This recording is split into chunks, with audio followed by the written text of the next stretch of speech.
కొట్టాడు మొత్తానికి.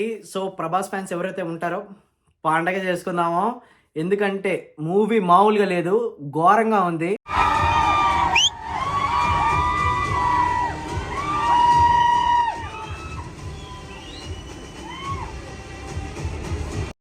So hit కాదు, బ్లాక్ బస్టర్ కాదు, ఇండస్ట్రీ హిట్ కూడా కాదు, దానికి నేమ్స్ ఏమీ లేవు. అంతకు మించి ఇంకేదైనా పేర్లు ఏదైనా ఉంటే మూవీ అంతలాగుంది.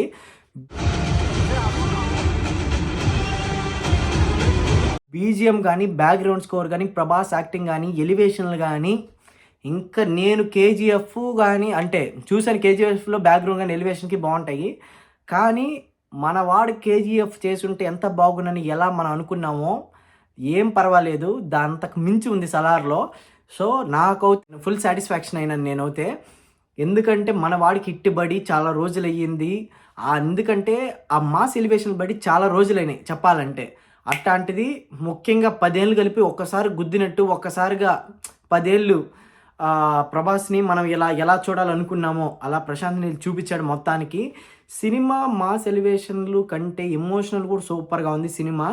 వన్స్ మనకు ఆ డ్రామా ఏదైతే ఉంటుందో సినిమాలో ఒక రేంజ్లో తీసుకొని పోయి పెట్టాడు. ఫస్ట్ నుంచి లాస్ట్ దాకా సినిమా అవుతే అవుట్ అండ్ అవుట్ మామూలుగా మనం ఫ్లాట్ అవ్వాల్సిందే మన డార్లింగ్కి.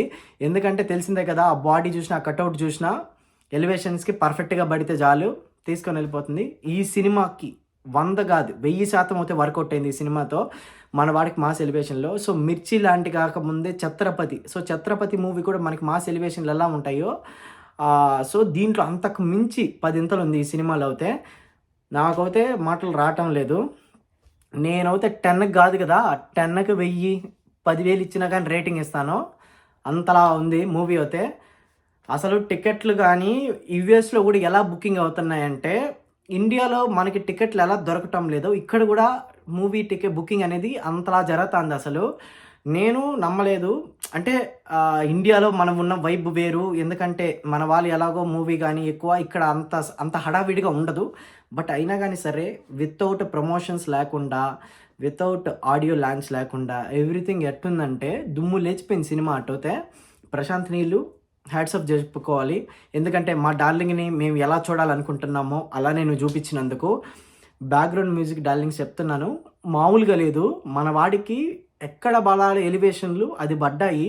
రాధేశ్యామ్లో కూడా నేను బాధపడింది ఏంటంటే ఒక్క ఫైట్ సీన్ కూడా లేదు, అలా నేను బాధపడ్డాను. ఈ మూవీతో కానీ చూసినారంటే మామూలుగా లేదు. సో నేను చెప్పేదానికన్నా మీరు వెళ్ళి మూవీ చూసినారంటే నో వర్డ్స్. సో నాకైతే మూవీ పిచ్చిగా నచ్చింది. ఇంకొక 2-3 సార్లు చూసినా కానీ ఇంకా మళ్ళీ చూద్దామనేసి ఉంది. కానీ అది మాకైతే ఫుల్ టికెట్స్ అయితే బుక్ అయినాయి ఇక్కడ. సో మళ్ళీ ఇంకా రేపన్నా ఏదైనా ఛాన్స్ దొరికితే మళ్ళీ వెళ్ళి చూస్తాను నేనైతే.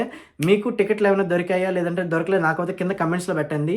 సో నా రివ్యూ ఎప్పుడు జెన్యూన్గానే ఉంటుంది. సో మనం ఆబ్వియస్లీ చెప్పాము, సాహో మూవీ కూడా మనకైతే నచ్చింది. బట్ ఆదిపురుష్ అయితే మనం అనుకున్నట్టు లేదు, ఎందుకంటే ఆ గ్రాఫికల్ ఏది కానీ, బట్ దీంట్లో విఎఫ్ఎక్స్ కానీ ఏదిన్నా కానీ అంతా పక్క న్యాచురల్గా ఉంది. అనుకున్న టైంకి అనుకున్న బీజిఎము, అనుకున్న fight, everything out and out పర్ఫెక్ట్గా ఉంది. సో దీనికి మనం చెప్పాల్సింది ఏంటంటే మన ప్రశాంత్ నీల్ మామ్కే ఫస్ట్ థ్యాంక్స్ చెప్పుకోవాలి. ఎందుకంటే మన డార్లింగ్ని మనం ఎలా అనుకున్నామో అలానే చూపించినందుకు. Love you darling. So guys, ఇంకా ఎవరైతే మూవీ టికెట్స్ దొరికిన వాళ్ళు నాకైతే కింద కమెంట్స్లో పెట్టండి. ఇది మన రివ్యూ. సో మీకు నచ్చినట్టు అయితే so please like and share and subscribe చేసుకోండి. మావా నువ్వు మర్చిపోకుండా మన ఛానల్ని సబ్స్క్రైబ్ చేసుకో. నెక్స్ట్ వీడియోలో కలుద్దాం.